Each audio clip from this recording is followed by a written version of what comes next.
je vous propose de se mettre tout de suite au travail et je vais demander aux intervenants sur la première table ronde sur la maltraitance de bien vouloir me rejoindre sur scène. Et donc, du coup, nous avons 2 heures devant nous, questions incluses.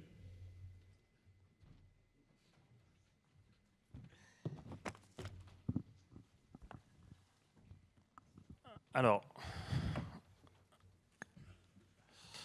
on va pouvoir... Il n'y a pas de plan de table, voilà. Donc, Francesca Michel va nous rejoindre dans un second temps, si elle le veut, et Delphine Dupré... rejoignez-nous maintenant.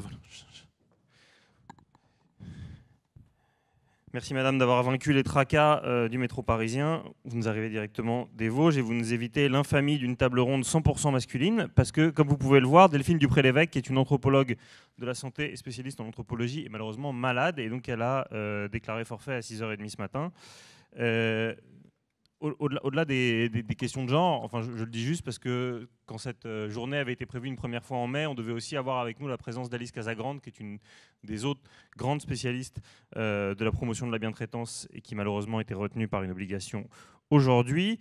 Et si je finis par vous parler des absences, c'est pour vous expliquer un peu le spectre très large que l'ADMR avait engagé dans un premier temps. On devait aussi avoir Emmanuel Hirsch, qui est directeur de l'éthique chez Orpea, qui est arrivé après, nouveau directeur éthique chez Orpea. Voilà, il est arrivé après le livre de Victor Castanet. Voilà. Non, on l'avait pas pris comme un cas d'étude. Voilà, c'était plutôt l'idée de... Ouais, on va essayer de désacraliser parce que c'est un sujet un peu lourd, donc on peut s'autoriser un peu de légèreté. Donc, tous ces intervenants n'ont malheureusement pas pu être présents pour des raisons d'agenda. Mais je remercie vivement les présents de l'être. Et puis je vais commencer peut-être ce premier tour de table avec vous, si vous en êtes d'accord, Jean-Philippe. Donc vous êtes le président du Haut Conseil de la famille, de l'enfance et de l'âge. Vous pouvez peut-être redire en un ou deux mots ce qu'est le Haut Conseil pour qu'on voit d'où vous parliez, mais surtout si Delphine Dupré-Lévesque avait été là, elle serait revenue sur des questions de vocabulaire et d'où vient cette lutte contre la maltraitance. Elle aurait fait un petit rappel historique que vous pouvez peut-être faire à sa place. Écoutez, très volontiers. Bonjour à tous et toutes. Merci beaucoup de m'avoir invité et me permettre de présenter les réflexions et les travaux du Haut Conseil de la famille, de l'enfance et de l'âge. Je préciserai tout à l'heure à quel titre nous sommes intervenus dans le cadre de ces états généraux des maltraitances et je vous présenterai aussi un peu la démarche et les conclusions qui ont été les nôtres dans un avis adopté en juin dernier. Je salue les membres du Conseil de l'âge présents dans la salle et je les y retrouve avec plaisir. Mais d'abord, effectivement, quelques éléments historiques et quelques éléments aussi d'analyse que souhaitait évoquer Delphine Dupré-Lévesque, qui a été une actrice très engagée de la démarche qui s'est construite de meilleure compréhension et de meilleure analyse d'une certaine façon de ce qu'étaient ces phénomènes de maltraitance et de la façon aussi dont les personnes les ressentaient et les vivaient. Si on se place dans une situation, un petit peu, ou dans une position un peu historique, en remontant peut-être assez loin, mais je ne serai pas trop long. Dans une vision historique, le sujet de la maltraitance, il est indissociable de la considération et des droits qu'on donne à certaines personnes ou à certaines catégories de la population. Si vous n'avez pas de droits qui sont définis, si les personnes sont vues plus comme des catégories que comme des individus, sont vues plus comme des objets de droit ou d'intervention que comme des sujets, vous n'avez pas beaucoup de problèmes de maltraitance. D'une certaine façon, ni la loi pénale, ni la loi morale ne réprouvera ou ne va réprouver le fait que des parents, par exemple, battent leur enfant. À partir du moment où l'enfant est sous l'autorité parentale, il n'a pas de droit reconnu. D'une certaine façon, tout parent investi par le Code civil de l'autorité parentale va pouvoir éduquer son enfant à sa façon. Et après, il peut y avoir la réprobation, effectivement, de la communauté, le cas échéant, si ça va trop loin. Donc, la construction, d'une certaine façon, de cette question de la bientraitance et derrière l'identification de la maltraitance comme un problème est indissociable d'une montée dans l'affirmation de droits des personnes. Et au début, si on se penche sur la question des personnes âgées et des personnes en situation de handicap. La première problématique, la première question sociale qui s'est posée, c'est la question du manque de ressources. C'est la question qui s'est posée autour de ce qu'on appelait l'indigence des vieillards ou de personnes en situation de handicap qui ne pouvaient pas travailler et qui étaient sans ressources. Et ça remonte à la Révolution française. On a créé un comité de la mendicité pour passer d'une politique répressive par rapport aux vagabonds mendiants à une politique d'intervention pour résoudre les difficultés financières et économiques. On a créé une première politique très tournée effectivement vers la situation matérielle de précarité et de manque de ressources. Et toute l'histoire de la construction de notre protection sociale et de la sécurité sociale, ça a été de créer des lois pour créer une assurance retraite, pour faire en sorte que les personnes âgées qui ne pouvaient plus travailler aient les ressources garanties par un système solidaire et assurantiel. Les grands sujets des personnes âgées dans les années 60, rapport Larocque de 1962, c'est la pauvreté des personnes âgées. Quand René Lenoir, en 1974, écrit son grand livre « Les Exclus », qui va être une des bases qui va servir ensuite à la grande loi de 1975. Alors, il y a deux grandes lois en 1975, une qui crée le minimum vieillesse, l'allocation adulte handicapé, et une qui pose les fondements des établissements sociaux et médico-sociaux. René Lenoir aborde la question du vieillissement et de la situation des personnes âgées, toujours dans un biais très économique de ces personnes âgées très pauvres, et c'est pour ça qu'on crée évidemment le minimum vieillesse. Mais dans les années 80 et 1990, il y a deux phénomènes qui font irruption. Premièrement, ce phénomène formidable qui est la longévité, l'augmentation de l'espérance de vie qui fait que les personnes âgées ont une deuxième problématique après celle du manque de ressources au moment du passage à la retraite, à la fin de la vie professionnelle, c'est effectivement d'avoir le besoin accru d'aide à la vie de tous les jours, aux activités de tous les jours pour mener la vie la plus normale et la plus autonome possible. Et ça, c'est un phénomène très nouveau. Et la contrepartie de cette chose magnifique qui est de pouvoir rajouter des années à la vie, c'est de faire en sorte effectivement qu'elle soit dans les meilleures conditions possibles.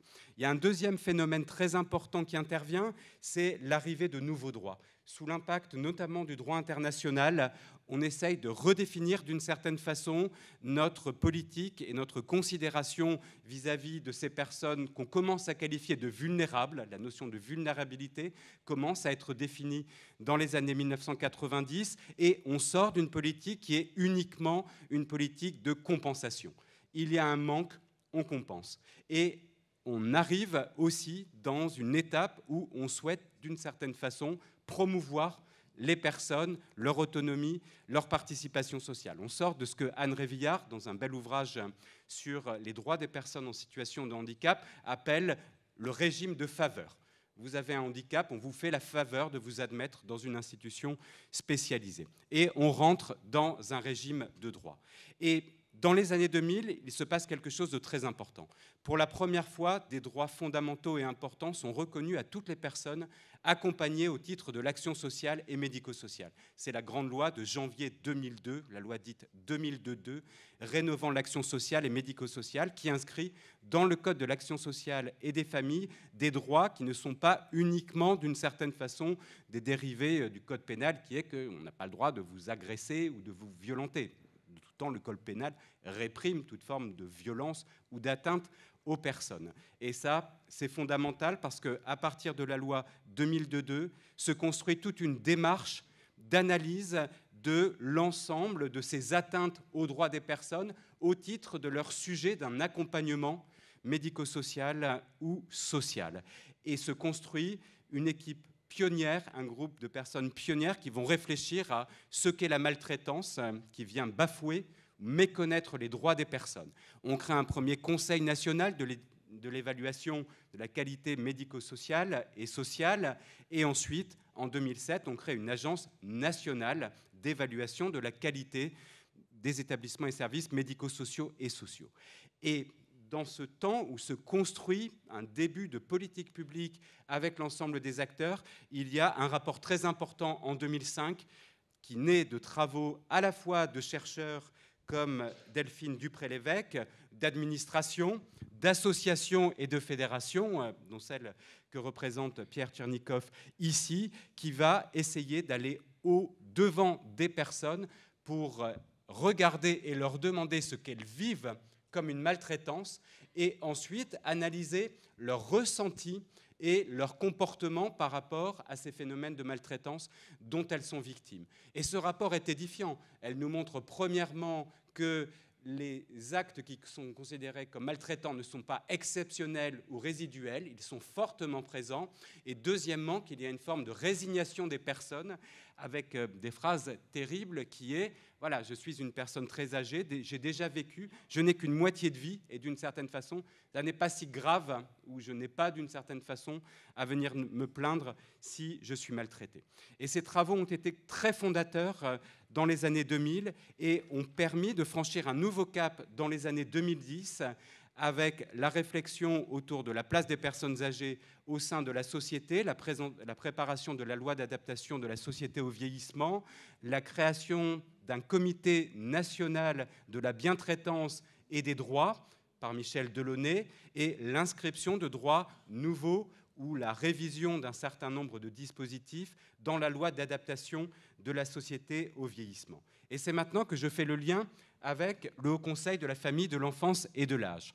Parce que nous avons eu la charge, à la fois par la loi d'adaptation de la société au vieillissement, mais plutôt dans sa partie rapport annexé, puis dans le décret constitutif du HCFEA, d'animer conjointement avec le Conseil national consultatif des personnes handicapées, le CNCPH, une commission nationale permanente chargée de la promotion de la bientraitance et de la lutte contre toute forme de maltraitance. Et c'est à ce titre que cette commission nationale a été mise en place. Moi, j'étais directeur général de la cohésion sociale à cette époque. Je l'ai accompagné puisque nous en tenions le secrétariat général et que j'avais beaucoup échangé avec son président, Denis Piveteau, à l'époque, et ses membres, pour voir comment la commission allait travailler et ce qu'elle allait pouvoir faire. Et là, la commission a fait quelque chose de très important. Elle a défini dans une note d'orientation l'ensemble, en fait, des éléments à la fois d'analyse, analysant aussi d'une certaine façon tous les sujets de méconnaissance aussi de la volumétrie et de la gravité des formes des maltraitances, les carences et les lacunes dans la chaîne de traitement des signalements, les défaillances aussi du repérage, et elle a formulé un certain nombre de propositions pour faire avancer les choses. Et ce travail a été aussi une forme de deuxième fondation de ce que peut être une vraie politique de promotion de la bientraitance et de lutte contre les maltraitances. Mais avant de parler de ce qu'a fait cette commission et de la façon dont nous avons revisité ce travail en 2023 au sein du Conseil de l'âge, du Haut Conseil de la famille, de l'enfance et de l'âge, je dois évoquer le deuxième acte fondateur de cette commission nationale. C'est de travailler sur le vocabulaire, sur les mots, sur le lexique de la maltraitance. Parce que si on ne sait pas bien désigner les choses, on ne sait pas bien les identifier et on ne sait pas bien y remédier. C'est très fondamental de porter vraiment une très grande attention à ces questions de vocabulaire. Et là, sous la présidence d'Alice Casagrande, cette commission a travaillé à une note de proposition, de préconisation sur le lexique, le vocabulaire des maltraitances, et cela a abouti, vous le savez, à l'inscription dans la loi, par amendement à une proposition de loi qui concernait plutôt l'enfance et la protection des enfants. Et maintenant, nous avons, dans le Code de l'action sociale et des familles, inscrit une définition de la maltraitance. Et cette définition, je vais peut-être vous la lire. Ça me prend quelques secondes. Est-ce que vous me le permettez ? Je vous les accorde. La maltraitance, au sens du présent code, vise toute personne en situation de vulnérabilité lorsqu'un geste, une parole, une action ou un défaut d'action compromet ou porte atteinte à son développement, à ses droits, à ses besoins fondamentaux ou à sa santé, et que cette atteinte intervient dans une relation de confiance, de dépendance, de soins ou d'accompagnement. Les situations de maltraitance peuvent être ponctuelles ou durables, intentionnelles ou non. Leur origine peut être individuelle, collective ou institutionnelle. Les violences et les négligences peuvent revêtir des formes multiples et associées au sein de ces situations.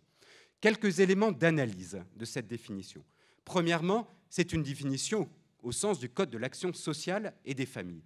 Elle ne se substitue pas à toutes les qualifications pénales que les atteintes aux personnes peuvent revêtir. Nous sommes bien effectivement dans ces formes d'atteinte au droit ou à l'intégrité ou à la dignité des personnes qui naissent de cet accompagnement et de cette relation de confiance au titre de l'action sociale, au titre de l'accompagnement des personnes. D'une certaine façon, si une personne très âgée, vulnérable, se fait casser la vitre de sa voiture dans la rue alors qu'il y a une file de 50 voitures et se fait voler un sac ou un porte-monnaie qui était dans sa voiture, on n'est pas dans une maltraitance. La personne ne voulait pas maltraiter, intentionnellement ou non, une personne âgée. Elle a vu un objet intéressant dans une voiture, elle a cassé la vitre. Elle ne le fait pas au titre de l'âge ou de la vulnérabilité de la personne. Donc ça, on reste dans le code pénal. Et donc, on a bien une spécificité de la maltraitance telle qu'inscrite dans le Code de l'action sociale et des familles. Un deuxième point par rapport à cette définition. Elle peut toujours être améliorée. Il y a eu des débats, y compris devant le Conseil de l'âge ou lors de la restitution des États généraux des maltraitances. Mais elle ne doit pas changer tous les jours. Si l'on veut se donner des repères, il faut quand même une certaine stabilité. Si l'on veut se former, si on veut que l'ensemble des parties prenantes s'approprient cette définition, à la fois du côté des victimes et de leurs proches, du côté des professionnels et des institutions, il faut quand même avoir une forme de stabilité. Deuxièmement, je sais que le mot maltraitance n'est pas anodin. Pour certains, il apparaît comme un euphémisme. Évidemment, quand il y a une violence très grave, une agression, du harcèlement, parler de maltraitance peut paraître sous-estimer la gravité ou l'impact pour la victime.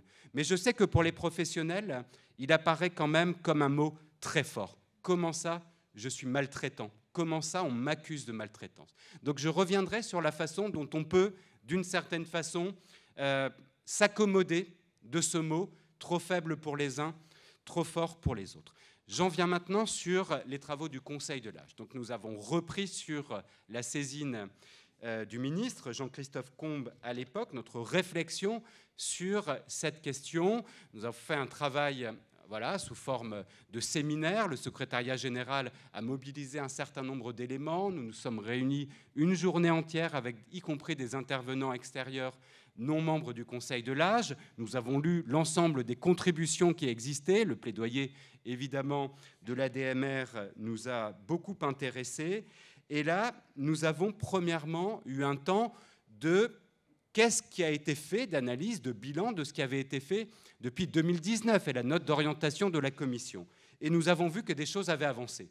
La définition de la maltraitance inscrite dans la loi et le Code de l'action sociale et des familles, l'inscription de ce sujet de la maltraitance et de la prévention de la maltraitance dans le référentiel d'évaluation de la qualité des établissements médico-sociaux et sociaux portés par la Haute Autorité de Santé qui avait repris les missions de l'Agence nationale, l'ANESP.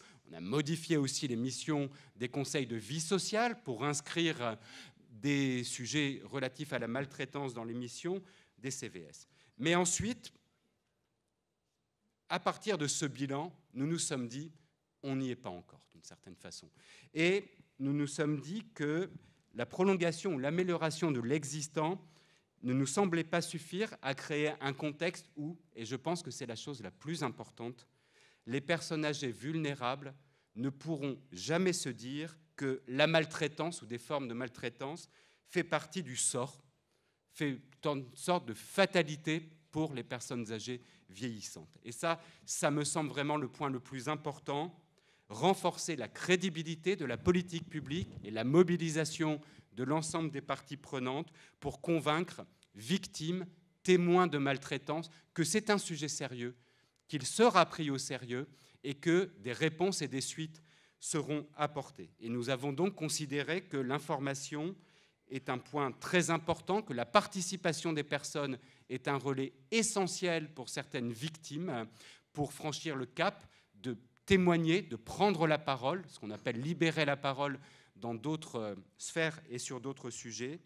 Et ensuite, nous avons aussi considéré que chaque situation est singulière, chaque situation est complexe, qu'il existe des zones grises où ça n'est ni blanc ni noir et c'est très difficile de trancher, et que les réponses doivent prendre en compte la complexité et la singularité des situations, qu'elles ne doivent pas être manichéennes, et que parfois l'attachement de certaines victimes aux auteurs est plus fort d'une certaine façon que la volonté d'obtenir absolument réparation judiciaire, et que parfois on préfère garder un lien avec une personne maltraitante qu'être complètement seul et isolé, quand bien même on a été victime de détournements d'argent, par exemple. Ensuite, nous avons fait des propositions, et je vais être bref pour les résumer, parce que cet avis est connu, il est public. Premièrement, nous avons dit que la politique publique de lutte contre les maltraitances doit agir sur l'ensemble des leviers, mais aussi désigner des pilotes au niveau national et territorial. Et ce qu'a dit la ministre fait écho avec cette préconisation qui avait déjà été formulée par la Commission en 2019. Il faut que, d'une certaine façon, le point d'entrée soit très clairement identifié pour le signalement ou la plainte, et ensuite il faut un système d'acquittement du signalement ou de la plainte, qu'ils viennent de la victime ou qu'ils viennent d'un établissement ou d'un service. On nous a très souvent dit, pendant nos travaux, que tel EHPAD, tel service d'aide et d'accompagnement et domicile avait signalé un événement grave, obligation inscrite dans le Code de l'action sociale et des familles, et 3 ou 4 mois après n'avait pas eu de retour. Quand une victime ou quand un professionnel ou un établissement, une structure signale et qu'il n'y a pas de retour, quelle confiance peut-on faire quand on a un autre cas qui se présente sur l'idée qu'il va être pris en compte et derrière qu'il y aura une réponse, quelle qu'elle soit la réponse. Ça peut être « oui, on a vu »,« oui, il y a un problème », mais répondre, donner des suites. Ensuite, nous avons insisté beaucoup sur l'accompagnement des structures et des professionnels, et je sais que ça vous parlera.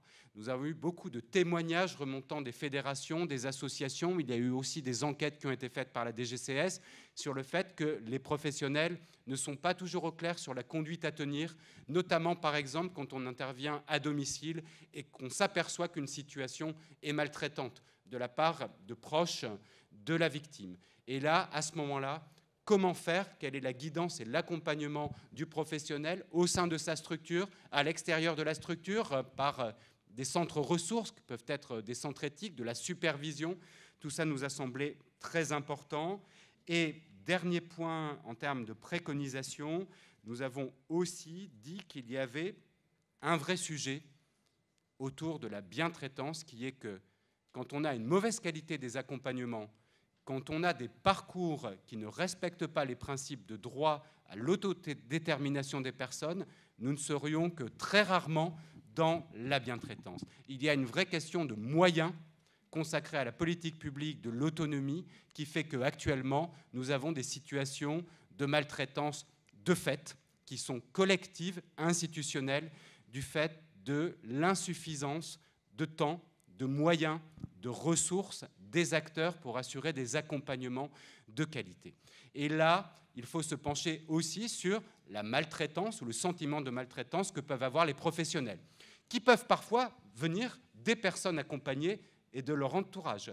Des mots péjoratifs sur une aide à domicile, vous êtes là juste pour faire le ménage, des violences, parfois verbales et parfois physiques, peuvent venir aussi concerner les professionnels. Et donc, nous avons dit, nous ne pourrons être dans une situation de bientraitance que quand les professionnels seront aussi bien traités et qu'ils auront le sentiment de mieux faire leur travail, évidemment, s'ils en ont les moyens en temps. Fini les interventions de 15 minutes, même de 30 minutes. Ça ne va pas. On n'est pas bien traitant quand on est brusque de par le temps. Donc voilà les orientations et les préconisations que nous avons formulées à l'occasion de cet avis. Merci Résumé, beaucoup. et j'ai été peut-être un peu long. Non, mais merci beaucoup pour ce retour historique. C'est vraiment très succinctement, justement, pour ouvrir vers Pierre Tchernikov, en un mot, parce que comme votre instance travaille à la fois sur les questions de l'enfance et de l'âge, en vous écoutant, j'entends bien le récit historique progressiste en montrant qu'on est dans une logique d'émancipation, d'autodétermination et de respect.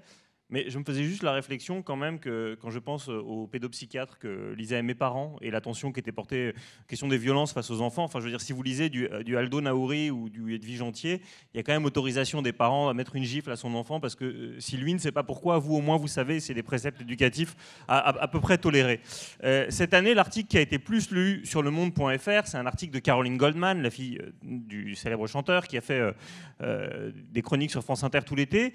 Et le fait d'autoriser ce qu'elle appelle en bon français un time-out, à savoir enfermer un enfant dans une chambre pendant 2 minutes quand il pique une trop grosse colère ou qu'il a fait une bêtise, ça a déclenché une indignation sur les réseaux sociaux, mais aussi sur le site du Monde, en disant mais c'est intolérable de mettre en avant cette violence faite aux enfants. Donc, ce que je veux dire par là, c'est que notre changement sur la violence faite aux enfants en 30 ans, il a vraiment changé à 180 degrés, et vous ne voyez plus ça arrive de façon marginale, mais vous ne voyez plus des parents mettre des gifles aux enfants dans la rue en disant t'as fait une bêtise ou etc. Ils font même attention à pas crier au feu rouge parce que la réprobation générale dans la rue serait extrêmement grande.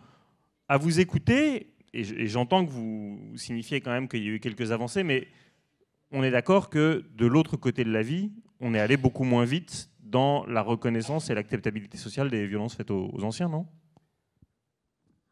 Oui, oui, c'est très vrai, mais c'est peut-être le fruit d'une certaine façon de cette évolution un peu sociologique ou sociétale, qui est que d'une certaine façon, voilà, l'enfant est un sujet de droit dont on considère, peut-être par agisme, que comme il a l'avenir devant lui et qu'il est l'avenir de la société, il y a plus d'importance à lui reconnaître et à faire respecter des droits du côté de l'enfant que du côté des personnes âgées ou des personnes très âgées. Mais moi, quand j'étais jeune inspecteur à l'IGAS, un éducateur m'a dit « la première des bienveillances, c'est l'exigence ». Je veux dire, les parents ne doivent pas renoncer à leur devoir d'éduquer des enfants qui ensuite devront être des personnes insérées dans une société où ils n'auront pas que des droits et ils ne seront pas dans la toute-puissance vis-à-vis des adultes pendant toute leur vie. Donc, à un moment, rééquilibrer les droits des enfants et le devoir d'éducation des parents, en ne faisant pas basculer tout d'un seul côté, me semble assez intéressant. Mais le Conseil de l'enfance n'en a pas débattu sur les bases que vous avez évoquées, donc je ne veux pas aller trop loin. Merci beaucoup. Alors, Pierre Tchernikov, est-ce que j'ai employé une litote là dans ma relance ? Dites-nous où on en est, sachant que vous êtes donc l'ancien président de la fédération 3977, qui est qui porte notamment une ligne téléphonique d'écoute dont vous allez nous dire quelques mots. C'est-à-dire vous allez rentrer peut-être davantage dans la pratique, nous dire qui appelle pour signifier quel type de maltraitance, et au fond votre regard à vous, peut-être en ouverture, justement sur cette évolution historique, sociétale. Est-ce que vous avez l'impression que ça a bougé ou non ? Quand on a préparé cette conférence, vous me disiez quand même que les choses étaient allées vraiment très lentement en 20 ans. Oui, merci de cette invitation de l'ADMR. Merci à l'ADMR. Pour répondre à votre question, la fédération, je ne vais pas vous expliquer ce que c'est une fédération, parce que je pense que l'ADMR est bien au fait. C'est donc un dispositif national qui regroupe 2 choses. La première chose, c'est une plateforme téléphonique qui est ouverte tous les jours, du matin au soir, et qui reçoit essentiellement des alertes par téléphone. On dit des alertes, on ne dit pas de signalement, parce que le mot signalement est réservé à une forme particulière d'alerte vis-à-vis d'institutions comme un conseil départemental, une ARS ou a fortiori la justice. Donc une plateforme téléphonique nationale qui reçoit des appels essentiellement téléphoniques, qui essaye à la fois de repérer, de capter des points de repère de ce qui se passe dans les situations pour lesquelles on est sollicité, et puis qui essaye surtout de donner confiance. Les gens qui appellent pour des situations de maltraitance, qui sont victimes ou qui sont témoins de situations de maltraitance, sont des gens qui sont souvent bouleversés. Et le fait de leur tendre une main par téléphone, d'être attentif, d'être bienveillant, de donner confiance, c'est un point essentiel. Si on n'établit pas cette relation de confiance, les gens ne rappellent pas. Et à ce dispositif de plateforme nationale est associé un réseau d'une 50aine d'associations locales, exactement comme l'ADMR. Bon, toutes choses égales par ailleurs, parce qu'on n'a pas la puissance et le degré d'organisation que vous avez, mais des associations locales qui, pour chaque appel reçu à la plateforme, va poursuivre au cours du temps d'abord un temps d'écoute. Les gens ne disent pas d'un trait dans l'instant ce qu'ils ont vécu, ce qui s'est passé, ce qu'ils ont vu. Il leur faut du temps pour expliquer, pour resituer dans le contexte, pour raconter l'histoire des faits actuels. Un deuxième temps, c'est une fois qu'on a écouté, le deuxième temps, c'est de proposer quelque chose. Qu'est-ce qu'on vous conseille? Qu'est-ce qu'on vous propose de faire? Et cette prise de décision par les gens qui appellent, qu'il s'agisse de victimes ou de témoins, est souvent difficile. Ce n'est pas instantané. Ce n'est pas je vous propose de faire ci, alors crac, on va le faire. Non, ça demande du temps. Monsieur Vincent parlait tout à l'heure des hésitations, des réticences, notamment quand il s'agit de violences intrafamiliales. L'ambivalence des victimes est terrible. Terrible. Il me tape dessus, mais c'est mon fils. Et donc, comme c'est mon fils, on a une histoire. C'est moi qui l'ai fait, c'est moi qui l'ai élevé. Et donc, je ne vais pas, au stade où j'en suis, me retourner vers lui. Et cette ambivalence, cette paralysie de la victime, c'est véritablement une énorme difficulté. Et je suis sûr que les bénévoles et les professionnels que vous êtes sont le témoin de cette ambivalence au quotidien. Lorsque les personnes qui nous appellent ont pris leur décision, qui se sont engagées, alors il y a un temps d'accompagnement. Notre activité, c'est une activité intermédiaire. On essaye d'orienter les personnes vers la bonne porte pour trouver une solution à leur situation. Alors, un petit mot, vous m'avez demandé de poser des questions un peu de cadrage de ce que nous voyons. Je commencerai par dire qu'on devrait parler de ce qu'on ne voit pas. Le fait majeur en matière de maltraitance, le fait majeur, si vous ne retenez qu'une chose, retenez ça, c'est que sur 100 situations réelles de maltraitance, les uns ou les autres n'ont connaissance que de 5 de ces situations. Ça veut dire que ce dont je vais vous parler maintenant, les chiffres dont on dispose, c'est vraiment une petite partie de la réalité et probablement une partie déformée. Alors, en 2022, la Fédération 3977 a reçu des dizaines de milliers d'appels téléphoniques qui ont conduit à ouvrir, on dit dans notre jargon, ouvrir un dossier. C'est pas très heureux, mais c'est une manière de formaliser que ce que nous avons entendu au téléphone correspond probablement, peut-être, à une situation de maltraitance.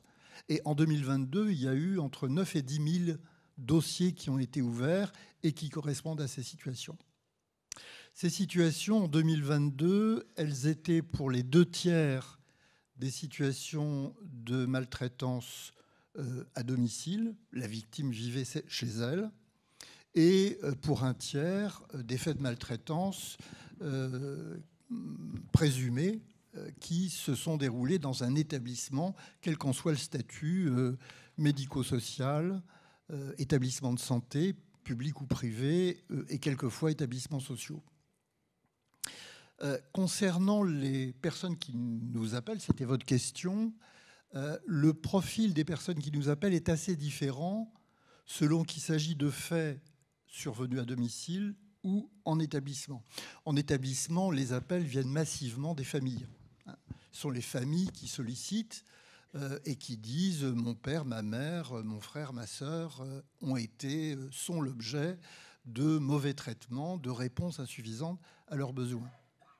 Et puis, quand il s'agit de faits à domicile, là, les victimes elles-mêmes sont plus présentes, et notamment pour les personnes en situation de handicap, contrairement aux personnes plus âgées, ce sont souvent elles-mêmes qui appellent pour dire « j'ai été maltraité, je suis maltraité ». Et puis enfin, la troisième source d'information, ce sont des professionnels, comme vous l'êtes, qui appellent pour dire je suis en désarroi, je suis confronté à une situation, je vois bien que c'est difficile et je ne sais pas quoi faire. Aidez-moi. Voilà pour les sources d'appel. Vous m'avez posé la question du type de maltraitance. Alors, le type de maltraitance, je voudrais bien dire un petit mot en préalable. C'est vrai qu'on a une définition des maltraitances. Je me permets de dire quand même que cette définition est extrêmement large. Par exemple, au quotidien, nous sommes très, très, très souvent sollicités pour des conflits de voisinage.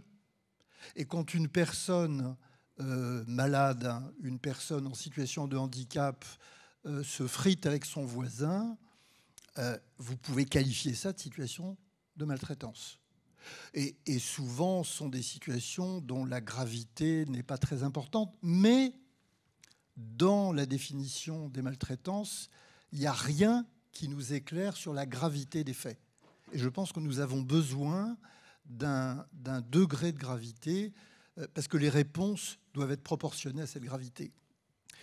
La deuxième chose préalable que je voudrais dire, vous avez tous entendu parler, je ne vais rien vous apprendre, des maltraitances physiques, psychologiques, financières, sexuelles.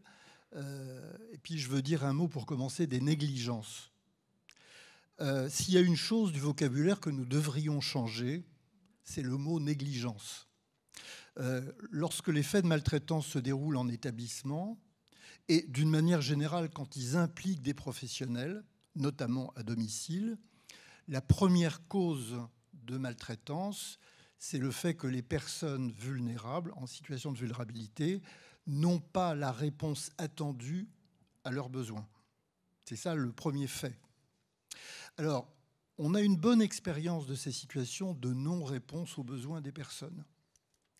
Et notre conviction, du fait de cette expérience, c'est que ce que nous voyons, ce qu'on nous décrit, c'est tout sauf de la négligence. Le mot négligence en français, c'est un mot qui a une connotation psychologique qui veut dire « je fais mon travail à la légère, je le fais avec légèreté, je ne m'occupe pas des personnes » et ce n'est pas du tout ce que nous voyons au quotidien de la part des professionnels.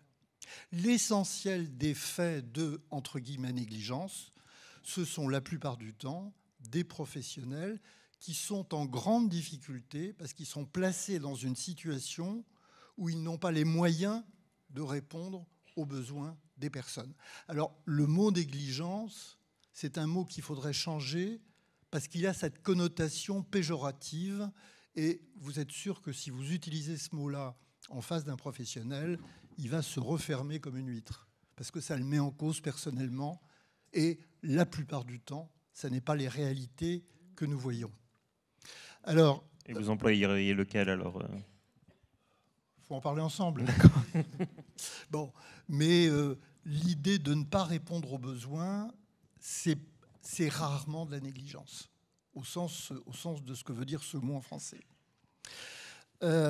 Alors, dans ce que nous voyons, le principal motif de faits de maltraitance pour lesquels on est sollicité sont des maltraitances à caractère psychologique, qui viennent loin devant. Les, entre guillemets, négligences viennent en deuxième position. En troisième position, ce sont des faits de négligence, ce sont des faits de maltraitance physique, avec des phénomènes très visibles. Et puis en quatrième position, ce sont des maltraitances à caractère financier.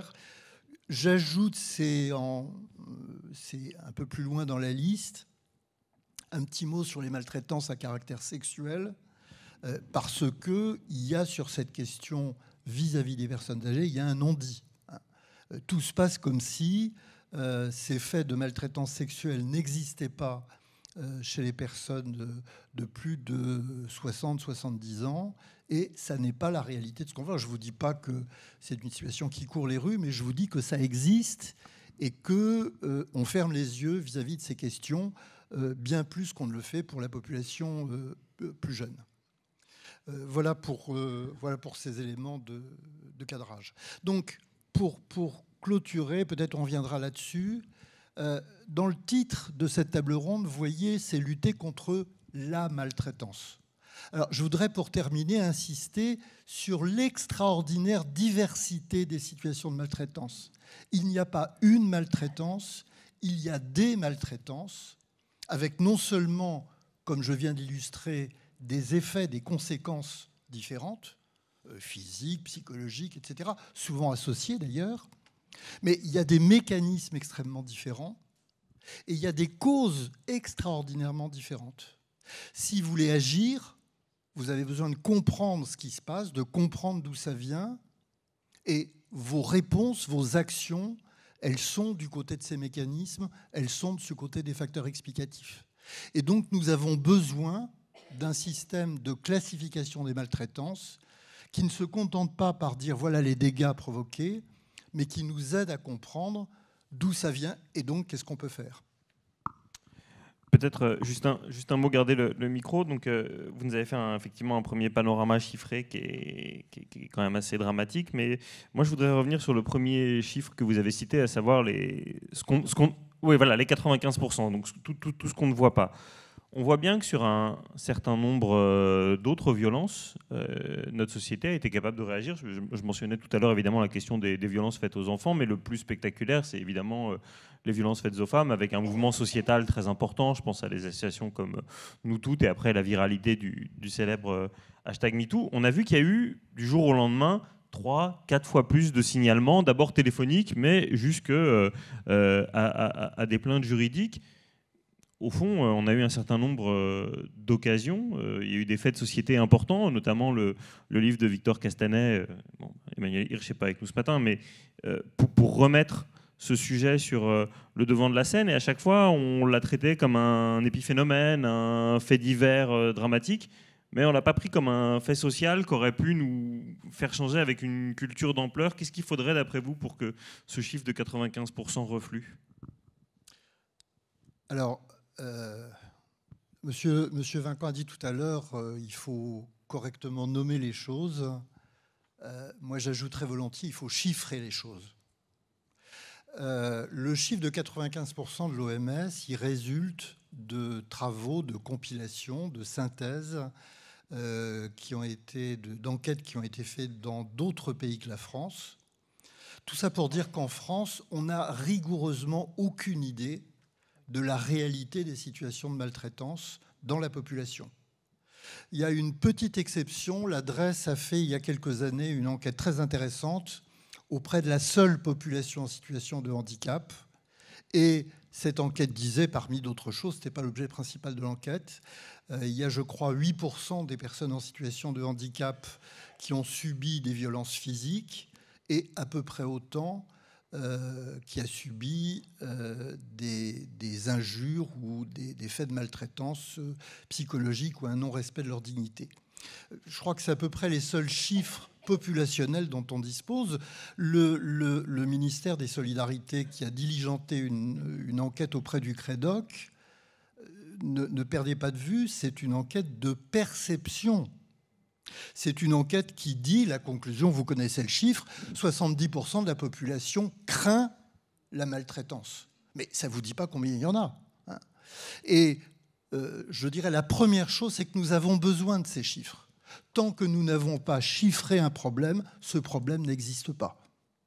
Et donc ça, c'est la première chose. Et la deuxième chose, c'est que nous avons besoin d'avoir une vue d'ensemble sur les faits qui remontent, les faits qui remontent à la justice, aux forces de l'ordre, qui remontent aux établissements, qui remontent dans les services. Nous n'avons pas de données nationales sur l'ensemble des faits de maltraitance qui sont rapportés dans notre pays. Et c'est le rapprochement de ces deux chiffres-là, combien y en a-t-il approximativement et combien sont connus, c'est ce chiffre-là qui nous permettrait d'avancer. Parce que si on ne regarde pas cet aspect des choses, on continuera à s'occuper de l'aval. Et j'ai bien entendu la ministre et ses propositions d'améliorer les suites données aux alertes et aux signalements, mais dans un contexte où 95% des faits ne sont pas connus, vous comprenez qu'on pédale un peu dans le vide, là. Hein, c'est pas suffisant. Allez-y, allez-y. Un mot et puis Thierry Daboville. Allez-y.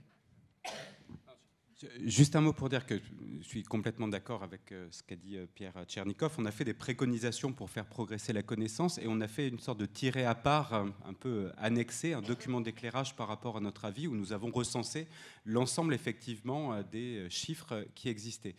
Là où je mets juste un tout petit bémol, c'est que nous avons besoin de progresser du côté des enquêtes qu'on dit enquêtes de victimation. Ça existe effectivement dans le champ d'autres politiques qui visent à prévenir les violences, celles des violences faites aux femmes, où le ministère et l'Institut national des études démographiques, l'INED, font une très grande enquête qui s'appelle Virage, où on interroge un très large échantillon de femmes sur les violences, notamment sexuelles, qu'elles ont pu subir, y compris dans leur enfance, avec des résultats qui montrent que la volumétrie est très élevé. Une enquête qui fait peur quand on lit les chiffres. Donc il nous manque ce type d'enquête effectivement sur les maltraitances. Mais après, ne donnons pas l'impression que toute maltraitance est pénalement qualifiable et répréhensible. Une de nos conclusions de nos travaux, c'est de dire essayons de résoudre au plus proche de la personne tous les conflits différents, insatisfaction ou problème de bien-traitance.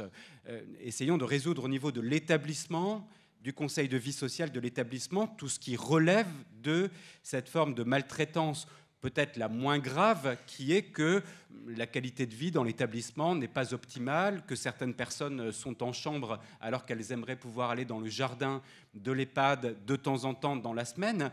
C'est en ce sens que le mot négligence, je ne le rejette pas totalement parce qu'on a un peu de la négligence collective et institutionnelle quand on ne potentialise pas tout ce qu'on pourrait faire pour la qualité de vie de la personne ou pour sa bonne considération. Quand on ne frappe pas à la porte d'une chambre pour rentrer dans la chambre d'un EHPAD, qu'on considère que la nudité d'une personne âgée, c'est pas grave, que tout le monde peut voir une personne âgée nue dans un couloir ou porte ouverte de sa chambre, on lui fait une toilette, et une forme de négligence, de non-respect de la dignité.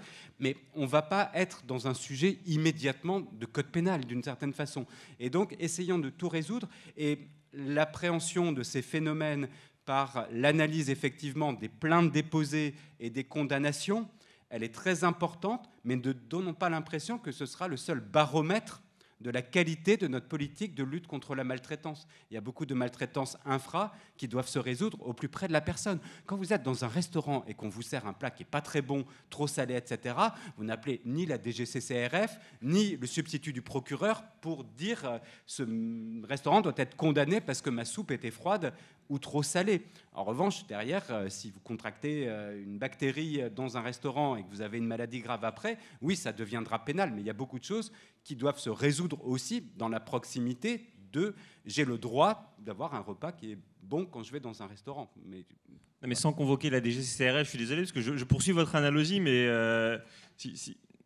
moi aussi, je suis très attaché au lexique. Négligence, c'est vrai que c'est quand même très léger. Si en revanche, vous prenez une douche dans un hôtel et que quelqu'un rentre et vous surprend, bah oui, mais vous n'allez pas dire que c'était négligent. Vous allez quand même aller voir le directeur en disant bon, faites-moi une réduction sur la note. Non, évidemment, ça avance. Une sorte de promotion de la bientraitance financière. Non, mais vous voyez, j'entends ce que vous dites, mais il y a des choses qui peuvent être quand même mal vécues. Et c'est pas parce qu'effectivement, cette personne a 85 ans et qu'elle est dans un établissement médicalisé, elle a le droit à ce qu'on toque à sa porte. Moi, bon, on aura les débats au déjeuner, mais je trouve quand même que négligence, ça peut être une méthode. Thierry Daboville, on va continuer avec vous sur la sémantique. Ça dépend de ce qu'on va manger. Alors Thierry, alors qu'on était en train d'avancer, vous allez nous faire évidemment un grand retour en arrière avant de nous parler des états généraux et de dire ce que vous en avez retenu, puisqu'on a entendu la ministre. On était en train d'avancer avec une définition commune, mais pour reprendre le poncif d'Albert Camus, mal nommer les choses, c'est ajouter au malheur du monde. Et vous trouvez que bienveillance, ça ne va pas du tout? Non, ce que je trouve que bientraitance... Ah, bientraitance, ça va. Bientraitance, je préférerais bienveillance. Pourquoi ? Parce que moi, je traite des dossiers, je trouve des solutions, enfin, j'ai traité des dossiers, mais je veille sur les gens, oui. Sur des enfants, je veille sur mon enfant, je veille, excusez-moi, c'est pas une promotion pour la Poste, hein, je veille sur mes parents. Voilà, mais je trouve que le terme bienveillance aurait plus de sens et est plus respectueux par rapport aux personnes. Mais j'imagine que ces débats ont eu lieu voilà, très, très longuement. Et c'est vrai que je regrette ça. Mais voilà. Donc, l'état généraux. Oui. La querelle sémantique, ce sera pour le déjeuner, comme ça ouais. on aura le temps. Oui, parce que je pense qu'on va vous donner la parole après. On a passé des heures sur la sémantique et on ne va pas reprendre le débat. États généraux, Madame la ministre a tout dit, hein, mais non. Je vais quand même... Ouais, elle a dit beaucoup de choses, si, elle a dit beaucoup de choses. Donc, bon, en effet, ça a été dit, 70% des Français se disent inquiets, hein, c'est les chiffres du Crédoc hein, qui a fait une enquête. Ce qu'on peut retenir, je crois qu'il faut le saluer, c'est la très large consultation qu'il y a eu, parce qu'il y a eu de très nombreuses sollicitations, contributions qui ont été apportées hein, pendant pas mal de mois. Alors, on est sur la restitution des États généraux, mais ça a été dit, la stratégie, elle n'est pas encore portée. Hein, la stratégie, elle va être portée en fin d'année. Peut-être reprendre, je crois qu'il y a un slide, j'avais dit, on ne va pas reparler des 70 propositions, vous les lirez, hein, puisque tout est communiqué, mais dans les objectifs, on en a parlé là, mieux informer les personnes et leur entourage concernant leurs droits et les recours de manière transversale. Aujourd'hui, c'est vrai qu'il y a un problème d'information. Les gens ne savent pas à qui s'adresser. Bien souvent, on fait dans son coin, mais on en reparlera avec les propositions de la DMR. C'est la question du numéro d'alerte. S'il y avait un numéro d'alerte, ça serait... alors, il y a le 3977. Il faut que ce soit un numéro, en effet, national et que toute personne puisse interpeller. C'est... compléter le livret d'accueil. Aujourd'hui, dans les établissements ou dans les services à domicile, livret d'accueil, il n'y a pas grand-chose sur cette question. Hein. C'est le silence. Hein. Donc ça, c'est un premier objectif. Deuxième objectif, aider les professionnels à mieux repérer, mieux comprendre et mieux intervenir. C'est la question d'informer et de former. Dans les formations qu'on apporte, hein, y compris nous à l'ADMR, ce sujet n'est pas abordé. Et dans les écoles, très peu abordé.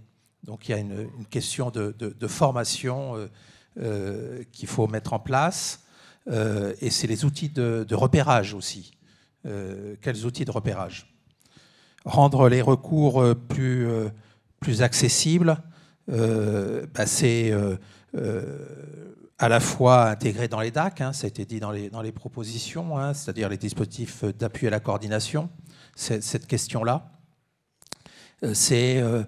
La ministre l'a dit, et ça fait partie des préconisations aussi que l'on a fait. Je pense que les bénévoles ont une vraie place sur ces questions-là. Quand on est dans une relation binaire, c'est toujours compliqué.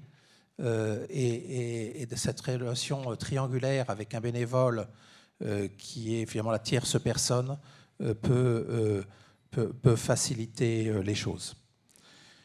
Mieux mobiliser et articuler les ressources en charge de répondre aux maltraitances sur les territoires. Donc c'est notamment une instance départementale, hein, la création d'une instance départementale avec à la fois l'ARS hein, en pilote. C'est les départements, bien évidemment, mais aussi le préfet, en tout cas les services de l'État. Mieux accompagner les victimes. Là aussi, ça a été dit, parfois, les victimes sont un peu laissées seules, hein, pour compte. Mais derrière ça, c'est aussi toute la question de l'isolement qui se pose. Hein, et je pense que là aussi, on le verra tout à l'heure, mais la DMR... Je le dis toujours, n'est pas qu'un réseau de services à la personne avec des prestations techniques, mais c'est aussi un mouvement et la question du lien social, de la lutte contre l'isolement est aussi important que le reste. C'est l'un avec l'autre. Hein. Et je pense que c'est c'est porté par cet objectif, inscrire les professionnels dans une dynamique de prévention et de pouvoir agir. Donc là, c'est sûr que quand on a, comme vous l'indiquiez, M. Vincan, des interventions qui durent 15 minutes, on ne peut pas, je veux dire, on est obligatoirement maltraitant. Donc il faut je dirais, les temps d'intervention doivent être respectueux. Il y a la question dans les établissements des ratios, qui est aussi un sujet essentiel. Mais c'est aussi la politique salariale que l'on peut tout à fait mettre sur cet objectif, d'avoir une politique salariale qui soit aussi respectueuse et qui ait du sens par rapport au travail effectué. Et puis créer le socle d'un nouveau contrat social avec les personnes vulnérables. Donc ça, c'est l'ensemble de la société qui doit se mobiliser et en faire un vrai sujet de société, comme ça a été indiqué. Donc voilà un peu les propositions qui ont été présentées. Maintenant, il faut attendre la stratégie. Et elle a déjà... Peut-être le slide suivant, on a déjà un peu les grandes lignes. C'est un point d'entrée unique dans chaque département. C'est la définition des liens entre les acteurs dans le traitement des situations de maltraitance, avec la définition des responsabilités juridiques de chacun, qu'on sache voilà, la responsabilité. Là, un dispositif de signalement simplifié, que ce soit téléphone, système d'information, la ministre aussi en a parlé. Définition d'une grille de réponse et d'action à mettre en place, très important. Aujourd'hui, il ne faut pas, je dirais, que chacun, qu'on n'ait pas de réponse, par exemple. Voilà, c'est ce qui a été dit. Et puis, proposer un accompagnement pour libérer la parole. Ça, je crois que c'est quelque chose d'extrêmement important. Aujourd'hui, on n'ose pas, ça a été dit aussi ce matin. Donc, il faut... C'est pas une affaire, en plus de ça, c'est pas une affaire individuelle, cette question-là. C'est une affaire collective. Ça, c'est extrêmement important. Donc voilà un peu les grandes lignes de ce qui est annoncé pour cette stratégie nationale. Peut-être juste sur les mots de Thierry, je ne sais pas qui de vous deux veut réagir, Pierre ou Jean-Philippe, mais la question de la formation, le fait que ce ne soit toujours pas une obligation légale dans les parcours de formation des soignants, ça s'explique comment? Parce que ça fait quand même longtemps que ça a été identifié. Jean-Philippe? Juste un petit avis sur la question. Pour avoir pas mal travaillé sur le travail social dans le cadre des différentes démarches, on a une forme de dilemme ou de contrainte à gérer qui est qu'on a des formations avec des temps assez courts de formation et il y a beaucoup de compétences métiers qu'on souhaite évidemment mettre dans les maquettes de formation et ensuite on veut mettre des éléments transverses effectivement comme la prévention des maltraitances, comme l'accompagnement au projet de vie des personnes, comme des éléments sur l'accès aux droits des personnes, etc. Et du coup, on se trouve avec des cursus de formation qui sont pleins, qui débordent, d'autant qu'on souhaite avoir un volet aussi, d'une certaine façon, d'apprentissage sur le terrain au travers de stages ou de mise en situation professionnelle. Mais après, une fois qu'on a dit ça, on se pose quand même la question de savoir pourquoi, sur certaines formations qui peuvent durer quand même 8 à 10 mois, je prends volontairement les formations très courtes, on n'a pas le temps de caser 2 modules en fait, de 4 heures. Ça, c'est quand même vraiment très mystérieux. Donc le ministère a fait tout un travail sur certaines thématiques, de fournir des modules nationaux, des maquettes qui permettent de rentrer dans les sujets de la part des enseignants, des professeurs dans les instituts de formation, mais ça met du temps à se diffuser. Les cultures professionnelles sont longues à changer, et du côté des formateurs, parfois, en institut, établissement de formation, on travaille ça peut être des fois un petit peu long. Mais après, quand on se compare, on se rassure. On forme les médecins généralistes en 10 ans, il n'y a toujours pas de module de formation des médecins généralistes aux soins palliatifs. Voilà, juste 10 ans de formation pour ne pas trouver le temps d'un moment de formation aux soins palliatifs. Donc c'est vraiment un combat. Nous, on a fait une proposition très pragmatique. On s'est dit, il y a 3 niveaux d'information ou de formation. Il y a un 2 pages qui doit être remis à toute personne ou à sa famille, qui résume l'ensemble des droits des personnes. Ça peut être un complément au livret d'accueil, ça peut être remis dans le cadre effectivement du nouveau dispositif qualité qui s'impose notamment aux services d'aide et d'accompagnement à domicile, le nouveau décret qui a refondu un petit peu les obligations en termes de qualité. Et voilà, c'est un 2 pages très lisible, facile à lire et à comprendre. On met ça aussi en vidéo, par audio sur les personnes qui n'arriveront pas à le lire, etc.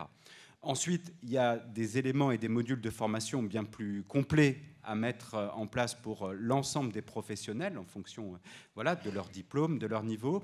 Et après, il y a un truc intermédiaire qui serait très utile et on s'est inspiré du kit de premiers réflexes en santé mentale que commence à diffuser le ministère avec une association qui est une formation très courte qui ressemble à ce qu'on fait par exemple en brevet de secourisme, qui permet d'avoir tous les premiers pas et tous les premiers réflexes quand on détecte une situation, quand on est confronté, et qui est intermédiaire et qui peut donner lieu à délivrance d'un brevet. Donc on a fait cette proposition d'avoir un peu une approche où, en fonction du temps que les personnes pourront y consacrer, on a une sensibilisation et des éléments effectivement pédagogiques différents. Merci pour cet éclairage sur les priorités. Alors en plus, vous avez été parfait sur le timing. Il nous reste presque 1 heure. On va avoir dans un second temps un témoignage pour avoir une situation réelle, concrète, pour pouvoir vous éclairer sur des faits de maltraitance. Mais si à ce stade, déjà, il y a des questions, n'hésitez pas à lever la main, on a des micros. S'il y a des interrogations, des choses mal comprises. Ben alors. Bon. Ah, il y en a une, oui. Non, mais j'allais pas être maltraitant et forcer la salle. Voilà. Précisez juste d'où vous parlez. Et puis, il y a 2 questions. Voilà. On va prendre les 2 à la suite. Je vous ai vu, monsieur. Allez-y. Oui, je suis Odette Renaud-Inclin, je suis présidente du 36. Alors, quand vous parlez du 2 pages, c'est bien pour déterminer ou pour reconnaître une situation de maltraitance. Mais si vous êtes vous-même maltraitant, vous ne le verrez pas.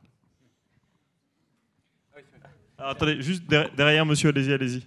Ça veut dire qu'il faut aussi s'occuper des gens qui vont à domicile ou dans les institutions et les former à la bientraitance.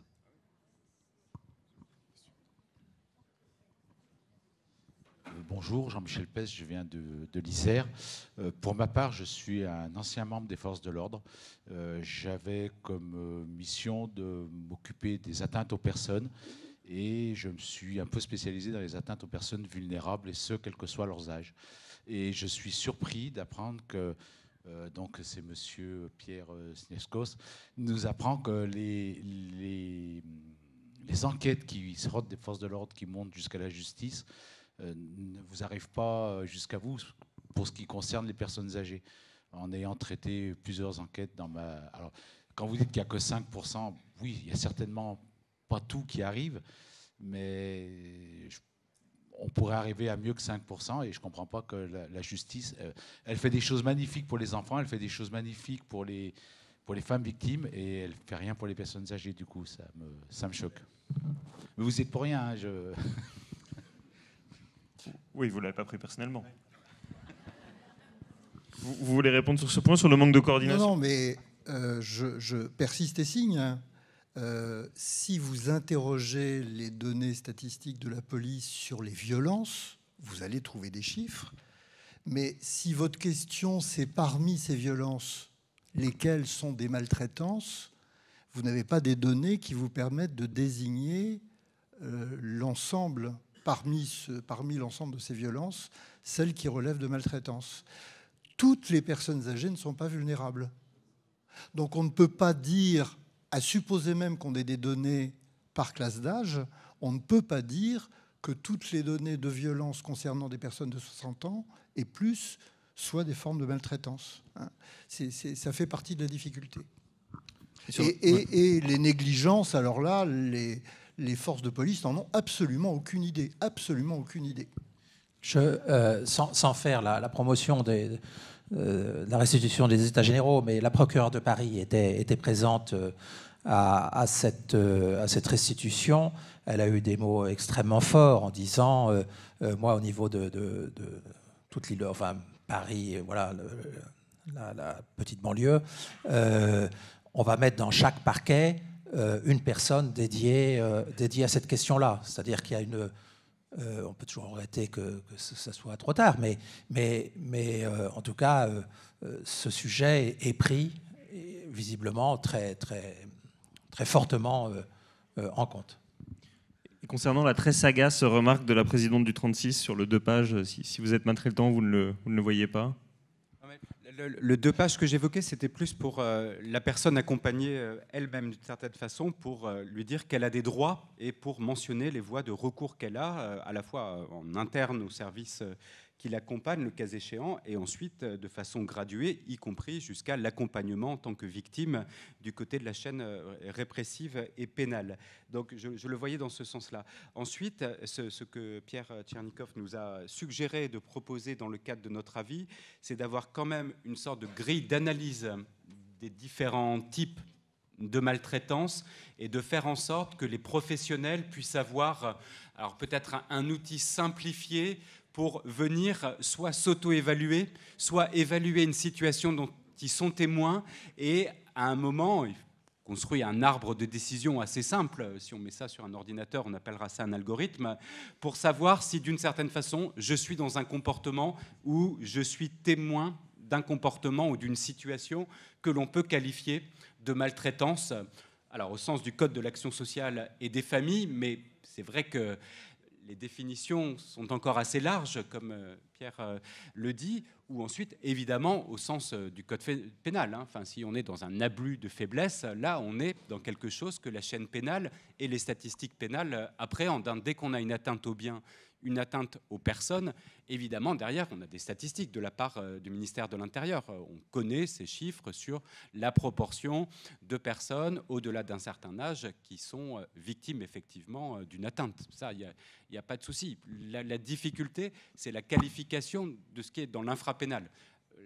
La difficulté sur le pénal, c'est que c'est des situations très lourdes, très difficiles à faire sortir, parce qu'il faut que la victime accepte de porter plainte, de témoigner, etc. Après, sur tout ce qui est infra, c'est très compliqué, parfois très subtil de qualifier effectivement une situation ou un comportement maltraitant. Et si on n'a pas donné aux professionnels que l'on forme ou que l'on accompagne en prise de poste, parce qu'il y a aussi des professionnels qui font fonction et qui n'ont pas eu de très large temps de formation. Dans le secteur de l'aide à domicile, c'est assez souvent aussi le cas, faute de pouvoir recruter des personnels formés. Là, à ce moment-là, moi, je recommanderais vraiment de passer par des mini-modules d'accompagnement des professionnels où on fait intervenir des personnes expertes ou des aidants experts, des personnes qui ont rencontré ces situations ou qui ont accompagné des victimes. Je pense que le réseau ALMA pourrait y aider. Et on fait intervenir pendant 1 heure une personne accompagnée ou un proche expert qui va venir dire la façon dont elle souhaite être traitée et considérée de façon bienveillante ou bien traitante selon le mot que l'on préfère.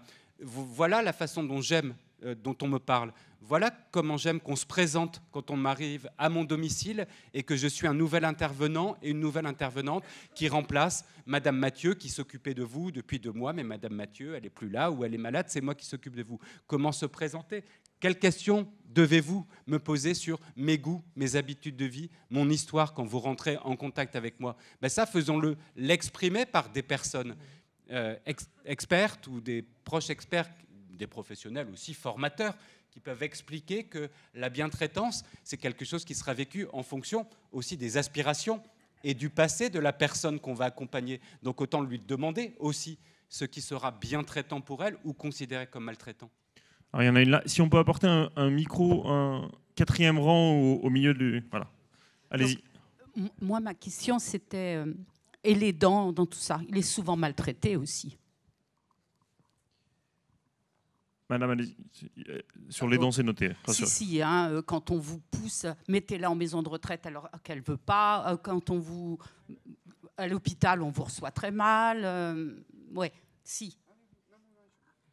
Non, attendez, on les groupe juste parce que je voudrais Allez-y, madame. Bonjour, je ne sais pas si vous m'entendez. Oui, Sylvie Alric-Métayer, Fédération du Morbihan.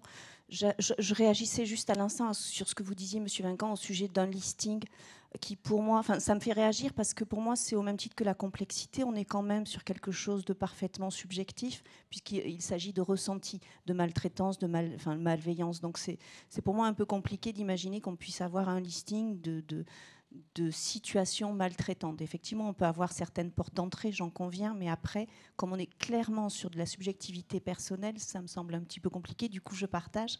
J'avais également une question, une remarque au sujet de la formation, de l'acculturation des professionnels ou des aidants, mais aussi d'un nécessaire besoin de déculpabilisation de la personne qui accompagne cette déclaration de maltraitance. On le voit auprès des professionnels qui hésitent forcément à déclarer, puisqu'en fait, par la suite, c'est autant de stigmatisation possible par la famille, par la personne elle-même, ou par le réseau social dans lequel la personne évolue. Donc voilà, je trouverais intéressant qu'on puisse aussi avoir cette approche déculpabilisante de l'acte lui-même. On peut peut-être prendre les réponses dans l'ordre sur la question de madame sur les aidants. Pierre, vous voulez répondre?